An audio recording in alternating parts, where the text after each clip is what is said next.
नमस्कार and welcome back. Modi ji की जो गवर्नमेंट है उसका अंत आने वाला है। घबराई हुई है गवर्नमेंट और जो पार्लियामेंट है वो क्रम्बल हो रहा है क्योंकि एक मैसिव जेन जी की अपराइजिंग भारत में शुरू हो गई। हम लेकर आएंगे हाँ तो आजादी वगैरह के नारे क्यों लगा रहे हो? यहाँ पे स्टूडेंट्स का प्रोटेस्ट है। मोदी मीडिया क्या होगी इसमें? जब सवाल कई जर्नलिस्ट हैं उन्होंने कॉन्फिडेंटली प्रेडिक्ट करना शुरू कर दिया सोशल मीडिया के ऊपर कि नरेंद्र मोदी की गवर्नमेंट और अमित शाह दोनों भागने वाले हैं अगले 120 घंटों के अंदर, 120 आवर्स। इसलिए आप थोड़ा सा अपने जो सांसें हैं उसको थाम कर बैठ जाइए क्योंकि मैं तो हिल चुका हूं, गवर्नमेंट भी हिल चुकी है। जो जेन जी का पूरा पूरा पॉलिटिकल अर्थक्वेक था वो टेरिफाइंग था। देखिए, आजादी आजादी के नारे क्यों लगा रहे हैं ये लोग? ये कश्मीर फाइल्स बना रहे हैं दोबारा। Hello hello hello,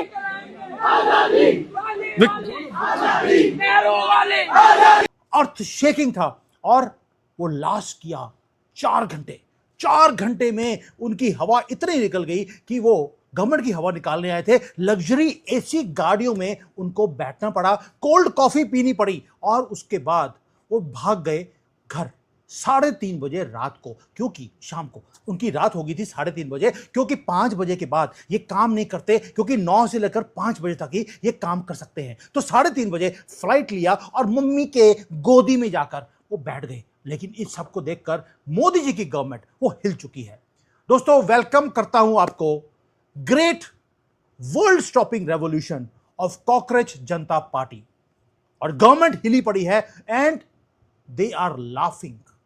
Modi ji की हंसी कल से बंद ही नहीं हो रही। अब अल्टीमेट हाइपर एक्सटेंडेड सेंसेशनल जो इवेंट था रेवोल्यूशन का, वो हमने देखा कल।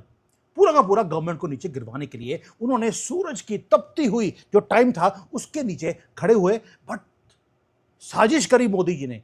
कल सूरज देवता को भी बोल दिया तुमने और ज्यादा कहर मचाना है। दोस्तों, ये वो पार्टी है जो यहां पर आई थी एक कॉल देकर कि हमने गवर्नमेंट को गिरवाना है। इन्होंने हाइप क्रिएट किया कि भी 3 करोड़ से ज्यादा फॉलोअर्स हमारे 5-6 दिनों में इंस्टाग्राम के ऊपर हो गए थे। थ्रेटन किया कि जैसे बांग्लादेश पे नेपाल में गवर्नमेंट को गिरवाया है वैसे ही भारत में ये जेन जी आकर गवर्नमेंट को गिरवाएंगे। पूरे इंटरनेट के अंदर ऐसे था जैसे कि आग लग गई हो। लेकिन जैसे ही सुप्रीम लीडर, खमेनी की बात नहीं कर रहा हूं, उसको तो लुल्ला के पास भेज दिया, अभिजीत दीपके, वो लैंड करते हैं दिल्ली के एयरपोर्ट के अंदर। तो आखिरकार अभिजीत दीपके को अमेरिका ने डिपोर्ट करके इंडिया भेज दिया है। ये व्यक्ति गैरकानूनी तरीके से अमेरिका में रह रहा था, हथकड़ी डालकर इसको पकड़ा गया था। इसके पिक्चर्स भी आप देख सकते हैं। कहां से? अमेरिका से आया है एक लड़का। और पहले चीज जब यहां पर आया वो, उन्होंने आकर स्टूडेंट्स को बोलना शुरू कर दिया कि भाई, मुझे लगता था कि स्टूडेंट्स को बोलेंगे कि भाई लाखों लोग वहां जाएंगे इसको रिसीव करने के लिए। पता लगा 200 लोग गए थे। भाई 2 करोड़ 3 करोड़ फॉलोअर थे, 300 लोग तो चले जाते, नहीं, वो 200 लोग भी वहां पे इसको रिसीव करने नहीं गए। वैसे जंतर मंतर का मंजर अगर देखा जाए तो यहाँ पर बिल्कुल भी लोग नहीं है। यहाँ इसी के जैसे जितने कार्टून लोग पहुंचे हुए हैं, वास्तव में जिनकी शक्लें देखते ही पता लगता है कि वास्तव में ही कॉकरोचेज हैं। और इसलिए आकर स्टूडेंट से बात नहीं करी। सबसे पहला काम किया एक वेटरन लेफ्टिस्ट लिब्रांडो लीडर बरिंदा करात, उसको कॉल करता है। तो आप समझ सकते हैं कि पीछे से तारें कौन इसकी जोड़ी हुई है जिसके साथ ये बात कर रहा है ना। ये तो हो गया, तो यहां पे था। उसके बाद मुझे लगा डिजिटल सुनामी आने वाली है, मिलियंस एंड मिलियंस ऑफ लोग इसके तंतर मंतर में, जहां ये पहुंचकर इसने प्रोटेस्ट करना था। तंतर मंतर इसलिए बोल रहा हूं, आप समझ आएंगे तंतर मंतर में क्यों बोला है। ये वहां पहुंचे, ग्राउंड की रियलिटी वहां पे आने लग गई। इंस्टाग्राम पे 3 करोड़ फॉलोअर, ट्विटर के ऊपर आज की डेट में 22,000 फॉलोअर हैं। और रियलिटी क्या थी? वहां पर भी 220 लोग आए। किसी ने बोला कि 420 थे। भी 420 वाले लोग हैं तो 420 ही लोग आए होंगे, और उसमें भी आधे से ज्यादा लोग पुलिस वाले थे। थोड़े से यूट्यूबर थे जो वहां पर वीडियोस बनाने के लिए, ताकि अपने वहां पर इन्फ्लुएंसर्स को दिखा सके कंटेंट कि कितना बड़ा प्रोटेस्ट था। और बाकी के थे लिब्रांडों का क्राउड। दोस्तों, वहां पे जंतर मंतर में एक फैशन शो था जो कि एक मैं बोलता हूं इनविजिबल एनिमी, वो वहां पे खड़ा हुआ था। अब ये जो है सिर्फ एक सिंपल प्रोटेस्ट नहीं था, वहां पर हाई फैशन का जो बुटीक है वो भी दिखाई दिया। रेनबो क्राउड जो जेएनयू से आया हुआ, वो पूरा का पूरा आपको फुल फोर्स में दिखाई देता है। मर्द जो थे वो बूब्स दिखा रहे हैं और लेडीज की ड्रेस डालकर वहां पे घूम रहे थे। तभी बोल रहा हूं, इतना घूमे हैं कि गवर्नमेंट भी घूम गई है। दोस्तों वहां पे तो एक जेंटलमैन वो वहां पर आता है, पॉलिटिकल स्टेटमेंट उसने देनी शुरू कर दी, और वो आदमी खुद साड़ी में और ब्लाउज में था, और उसने बोला है कि गवर्नमेंट के जो लोग थे वहां पर, पुलिस वाले थे, उन्होंने मेरी जो इज्जत पे हाथ डाल दिया। आदमी है लेडीज की ड्रेस में और गवर्नमेंट ने या पुलिस वालों ने उसकी इज्जत पे हाथ डाला है। आप समझ सकते हैं कि इनकी इज्जत कहां पे है।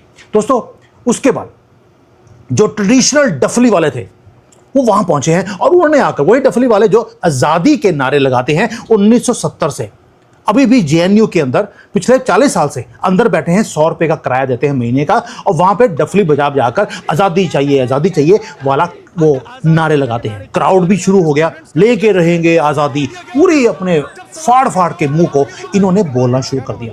दोस्तों उसके बाद हमें सुनाई दे रहा था कि ये तो धर्मेंद्र प्रधान जो हैं उनके रेजिग्नेशन के लिए ये वहां पे आए होंगे। नारे लगे हैं किसके? धर्मेंद्र प्रसाद के ऊपर, प्रधान के ऊपर। नीट के एग्जाम लीक हो गए, उसके ऊपर कोई बात ही नहीं करी। ये शुरू हो गए आजादी लेंगे कश्मीर की, और दूसरा बोलना शुरू कर दिया मोदी जी को रिजाइन करना चाहिए। एक नोबल कॉज जो था वो सामने आ गया कि मोदी जी के रेजिग्नेशन की बातें कौन बोलता है? भारत का ऑपोजिशन, सोरोस और लिब्रांडो का जो पूरा का पूरा इकोसिस्टम है। वहां पर एक रिपोर्टर था, वो भी चला गया प्रोटेस्टर के पास। उन्होंने बोला भी धर्मेंद्र प्रधान जो है, आप उसके प्रोटेस्ट के लिए आए थे, ये है कौन? तो उन्होंने क्या बोल दिया? एक ही चीज, उसको क्लू ही नहीं था बंदे को कि ये धर्मेंद्र प्रधान ये है कौन। एक आदमी आता है वहां पे कॉन्स्टिट्यूशन दिखाकर कि जी कॉन्स्टिट्यूशन को बचाने के लिए हम आए हैं। तो उन्होंने बोला यार कॉन्स्टिट्यूशन खोल के दिखा दो, तो अंदर उसकी नोटबुक थी। क्या नाम है आपका? मेरा नाम प्रशांत राणा है। प्रशांत राणा जी, कहाँ से आए हैं? मैं यूपी उत्तर प्रदेश से आया हूँ। ये भारत में जी, ये इंडियन कॉन्स्टिट्यूशन। अच्छा जी सुप्रीम क्या एक्सप्रेशन अंदर में संविधान है? हाँ, जी संविधान है। ये मेरे कुछ आर्टिकल्स हैं जो मैंने लिखे हैं, बने हुए। संविधान ये देखिए, संविधान से मतलब ये संविधान, ये कौन सा संविधान हुआ? संविधान है भाई। ये कौन सा संविधान हुआ? संविधान मतलब एक मेरी आत्मा की अंतरात्मा की वजह से संविधान है। आप मानते हैं कि ये संविधान? मैं मानता हूँ संविधान है। संविधान मानने का विषय वस्तु माना एक्स की बराबर ये हो गया। हाँ बिल्कुल, जैसे आदमी पत्थर में भगवान। जानने का विषय, मानने का नहीं है। जी जी बिल्कुल, मानने का विषय। ये आप जो डायरी 2026 का ये फ्रीडम ऑफ स्पीच, हमें बोलने की आजादी संविधान देता है। लेकिन ये किताब नहीं देती है, संविधान देता है। ये डायरी नहीं देती है, ब्लैंक डायरी। डायरी नहीं है सर, इसमें आपने अपने मन से हिसाब से कुछ भी लिख लिया। इसमें संविधान लाने के लिए, कॉपी लाने के लिए जरूरत नहीं है। इसमें संविधान के वही आर्टिकल्स दिखाइए एक बार, क्या क्या आर्टिकल लिखे हुए हैं जो होने दिखाइए चाहिए। जरा, खोलिए, आर्टिकल खोलिए। 19 और सब लिखे हुए हैं इसमें, जो भी है। कितने आर्टिकल है संविधान में? जो भी है वो लिखे हुए हैं। कितने आर्टिकल है? 395 आर्टिकल है। दिखाइए इसमें कहाँ लिखा हुआ है। सर इतने पर्सनल चीजें अपनी मैं नहीं दिखा सकता, आप और। अरे यार कहता यार मैंने ना नोटबुक में अपने सारे पॉइंट्स लिखे हुए हैं जिसके लिए हमने कॉन्स्टिट्यूशन को बचाना है। यानी कि बाहर से कॉन्स्टिट्यूशन है, अंदर राहुल गांधी का दिमाग वो फंसा हुआ था। यहां तक कि किसी को बोला कि तुम यहाँ पे प्रोटेस्ट करने आए हो, तो लड़की 9th क्लास की वो आके क्या बोलती है? वो बोलती है कि हम यहाँ पे प्रोटेस्ट इसलिए करने आए हैं क्योंकि इजराइल और अमेरिका की लड़ाई चल रही है, हम रुकवाना चाहते हैं, इसके लिए हम यहाँ पर आए हैं। कौन सी क्लास में हो? क्लास 9th में हो? किस बात के लिए आए हो?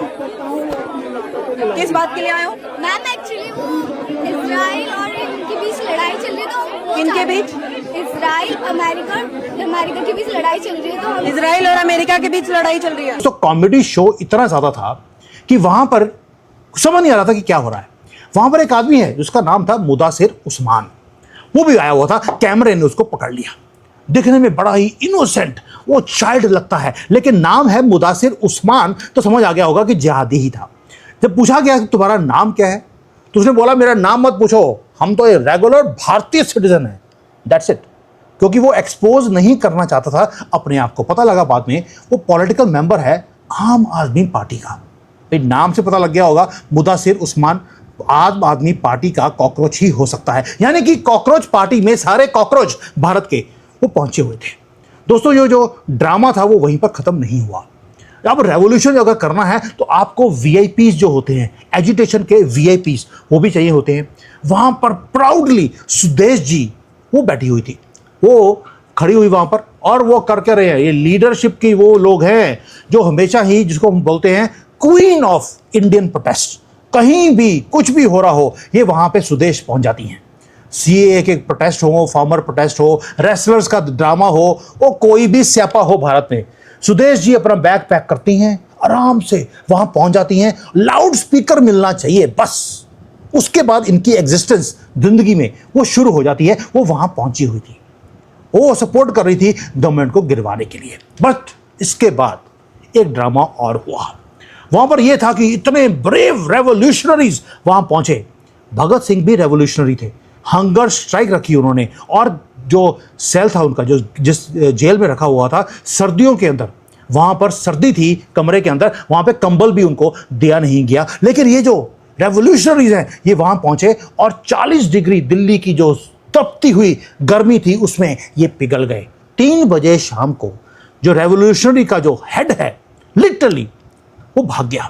Foreign return supreme leader Abhijeet Dipke, जिससे गवर्नमेंट हिल गई थी मीडिया के हिसाब से, वो थोड़ा सा उसको चक्कर आने शुरू हो गए क्योंकि गर्मी ही बहुत ज्यादा थी। मोदी जी ने साजिश रची है उनके खिलाफ, हम इसके सख्त खिलाफ है। पैनिक में आ गया जब देखा कि सिर्फ 420 लोग, जिसमें से आधे पुलिस वाले और बाकी यूट्यूबर थे, उनको देखने के बाद एक्टिवली वो अपने जेस्चर करता है अपने सारे के सारे हार्ड लाइन फॉलोअर्स को कि भैया गाड़ी जो है मेरी लग्जरी गाड़ी, उसका दरवाज़ा खोला जाए और उसके अंदर एसी को पूरा 16 डिग्री पे रखा जाए। और ये रेवोल्यूशनरी वहां जाता है और वहां जाकर बैठ जाता है। नारे लगने शुरू हो गए, और जल्दी लेके जाओ इसको एसी के कमरे में, एसी गाड़ी में, कहीं ये बेचारा आज मर ना जाए। ये उसके फॉलोअर जो इतने 20 करोड़ नहीं 20 बिलियन फॉलोअर जो वहां पहुंचे हुए थे, वो सारे बोलते हैं ये कहीं मर ना जाए क्योंकि हमने रेवोल्यूशन करना है, चलने से पहले खत्म ना हो जाए। दोस्तों इसलिए बोल रहा हूं, गवर्नमेंट हिल चुकी थी। अगर ये मर जाता कल गर्मी में तो गवर्नमेंट हिल जाती। अब आपको मालूम है कि ये तो चला गया अंदर। उसके बाद एक और हुआ, एक बूढ़ा आदमी था वहां पर क्राउड के अंदर जो जेनजी के साथ बैठा हुआ था। वो धूप में बैठा हुआ है, वो रिफ्यूज करता है वहां से हिलने के लिए। बूढ़ा आदमी है, बैठा है वहां पर, लेकिन जो यंग लीडर था वो इवेपोरेट कर गया 40 डिग्री टेम्परेचर के अंदर, और स्पोर्ट्स की जो यूटिलिटी गाड़ी है उस पर जाकर कुत्ते की तरह जीप निकालकर वो बैठा हुआ था। दोस्तों उसके बाद इसका एक कमांडर है, कोल्ड कॉफी कमांडर, उसका भी बात कर लेते हैं। भी जब आपको मालूम है कि ये आदमी है जो स्क्रिप्ट राइटर है आम आदमी पार्टी का, वो आदमी अब आया है आगे। उसने जब देखा कि मेन लीडर जो है वो तो फेंट कर रहा है, तो को पायलट बाहर आ गया, सौरभ दास। आप देखिए उसकी पिक्चर्स आई हैं कि वो खड़ा है और उसके बाद कहां पर, पेड़ के नीचे छांव में खड़ा है, और पीछे एक आदमी पंखा हिला रहा है उसके पीछे, क्योंकि कहीं ये भी गिर ना जाए। दोस्तों वो जब पंखा हिला रहे थे, पेड़ के नीचे खड़ा हुआ था, साथ में हाथ में कोल्ड कॉफी थी कि कहीं मुझे भी चक्कर आकर मैं नीचे न गिर जाऊं। ये रेवोल्यूशनरी हैं जिससे गवर्नमेंट हिलने वाली है। उसके बाद आते हैं लेजेंडरी विजेता दहिया जी। उन्होंने आकर, ये वो इनफेमस पर्सनालिटी हैं जिसको हमेशा ही हमने गंदे गंदे डांस की मूव्स करते हुए आपने देखा है, और ये ध्रुव राठी का स्क्रिप्ट राइटर भी है। वो आ गए, उन्होंने आकर सारे के सारे गवर्नमेंट के जो ये पुलिस वाले खड़े हुए थे और गवर्नमेंट के एजेंट थे, उनके सामने उन्होंने कॉर्नर करना शुरू कर दिया, हिस्टोरिकल फैक्ट्स बोलने शुरू कर दिए कश्मीर के खिलाफ, भारत के खिलाफ। और जब लोगों ने बोला कि भैया प्रूफ कितने है, जो तुम बोल रहे हो तुम गलत बोल रहे हो, डिबेट नहीं करी, भाग लिया वहां से पतली गली से कि भैया मेरी चोरी पकड़ी गई है। दोस्तों ध्रुव राठी के टट्टे चाट रहे आए हैं, ध्रुव राठी के टट्टे चाटने वाले को फॉलो करते हैं। ध्रुव राठी ने इस देश में वही है जिसने कहा था ब्राह्मणवाद एक साथ सिचुएशन क्रिएट कर रखी है। ये उस ध्रुव राठी के टट्टे है।